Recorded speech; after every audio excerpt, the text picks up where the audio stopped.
Okay guys, the big IUI update. So this cycle is finally kind of over, I feel, in a way.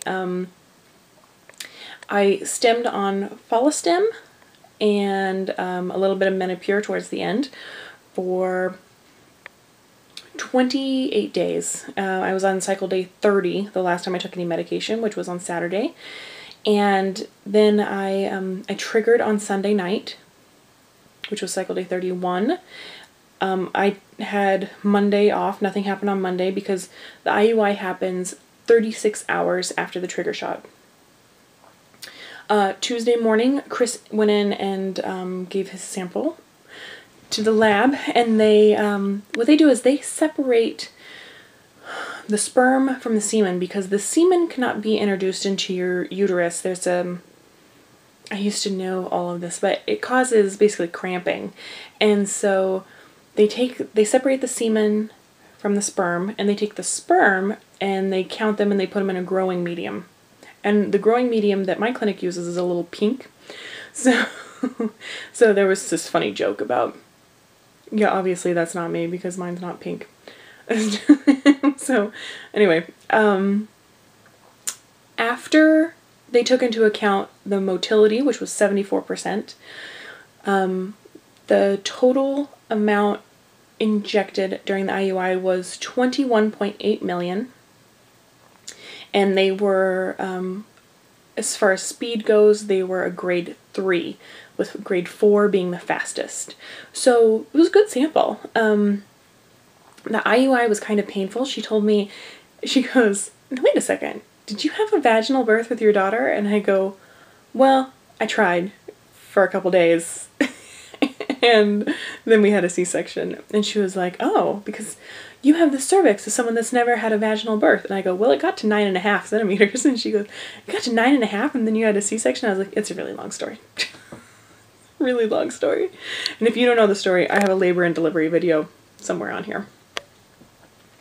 So it was really, really hard for her to find my cervix, which is, they've had that problem before when I was trying to conceive Hannah.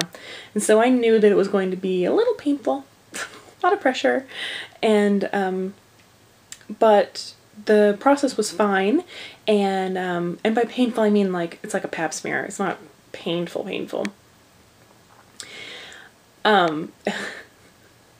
I get that question all the time about an HSG, like, you make it sound so scary, I don't want to do it. And I'm like, I want to tell them, one contraction is more painful than an HSG. Like, and as far as the IUI goes, the pain scale is like maybe a 3. It's just like a second of discomfort. It's basically, like I say, it's like a pap smear.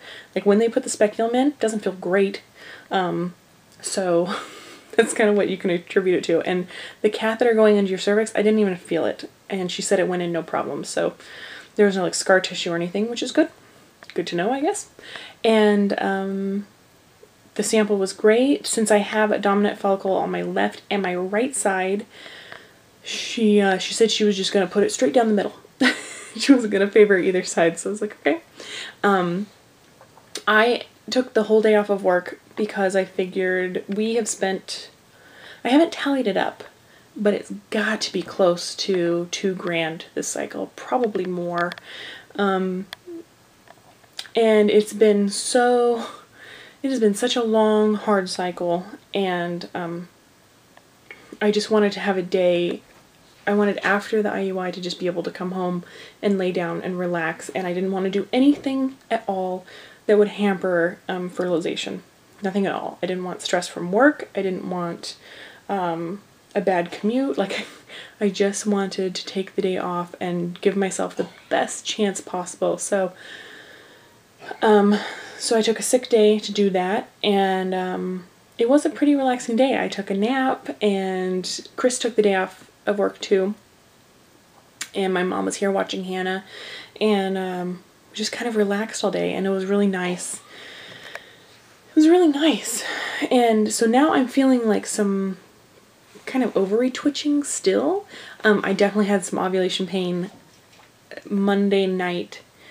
We so I took Hannah to her doctor's appointment, which I should do an 18-month update I need to do better about Hannah's updates. But then I went to Chris's store. He got off work at 6 and I was like, do you want to go ahead, like, go have dinner and go to sushi? And he was like, yeah. So Hannah and I went shopping for like a half an hour, and then he met us over across the street at the sushi place. We went and had sushi because I figured if I'm pregnant, I'm not going to be able to have sushi for a long time. So I had some sushi, and then we went to this like frozen yogurt place where you do frozen yogurt and the toppings by the ounce or whatever. And so Hannah and I shared vanilla frozen yogurt with lots of fruit, and Chris had peanut butter frozen yogurt with like chocolate chips. This was gross, but Hannah like devoured ours. And I was having such ovulation pain, I wasn't really all that hungry. I had a little wine last night, just a little bit, and listened to some meditation tracks last night.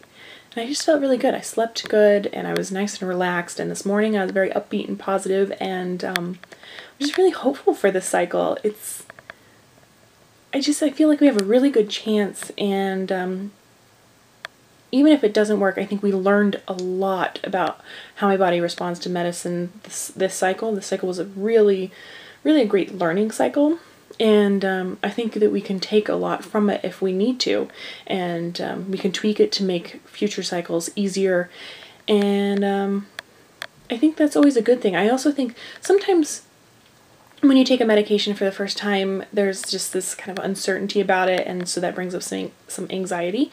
And now that I have been on injectables and I know what to expect and I know how my body responds, and I know that, you know, the symptoms from Follistim are just nothing.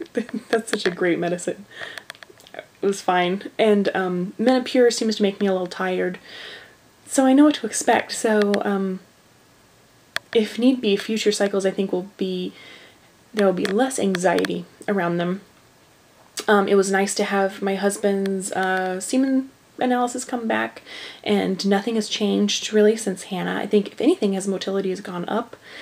I'll have to double check that though. And so this was a good cycle, even though it was really long and it took a lot of patience and a lot of persistence. I think overall it was a good cycle, and I'm really just hopeful for it. And I've never had more than one follicle. Like on all the cycles on Femera and stuff, I've only had like one good follicle, and this time I have 2. So hopefully that improves our odds. Yeah. So if you guys have any questions, feel free to leave them below. I will try to work on my Montessori Monday video. It'll probably end up being Montessori Thursday. Yeah, and if you have any questions, like I said, leave them below or message me on Facebook and we'll figure it out. And baby dust this cycle, guys. Send me lots of baby dust, because this would be great. This would be like, baby would be due right before Christmas, so it's kind of our last chance to have a 2012 baby. I will talk to you guys later, and I hope you have a great week. Bye, guys.